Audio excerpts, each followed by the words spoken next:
True or false? Do recruiters actually read cover letters? A is true, B is false.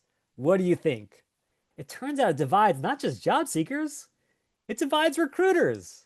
Because Ah, some recruiters love cover letters, some recruiters hate them. And so the question is, what the heck do you do?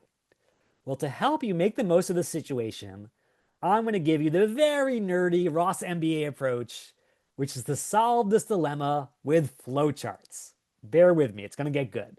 So, obviously, there are two very sort of explicit scenarios. If the job application tells you to write a cover letter, you write the cover letter. If it tells you not to write the cover letter, don't be a wise guy. Recruiters don't like wise guys. Just do what it's asked you to do.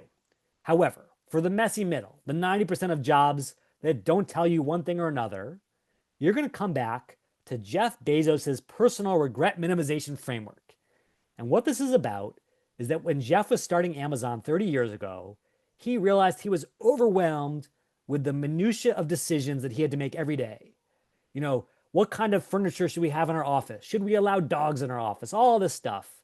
And he realized the analysis paralysis that came with those decisions was dragging down the whole company.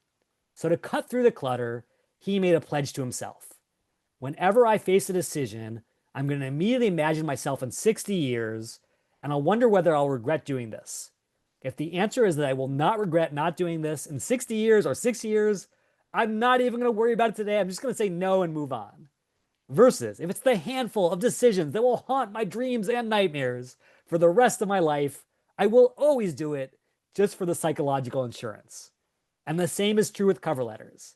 If you are applying for the 95% of jobs that are pretty good jobs, that are okay jobs, that might be good jobs, skip the cover letter. Even if it's important, you will never be haunted for one more moment because you will have forgotten about it. On the other hand, if it is those 5% of jobs that are the dream job, the must have job, you always write the cover letter because guess what?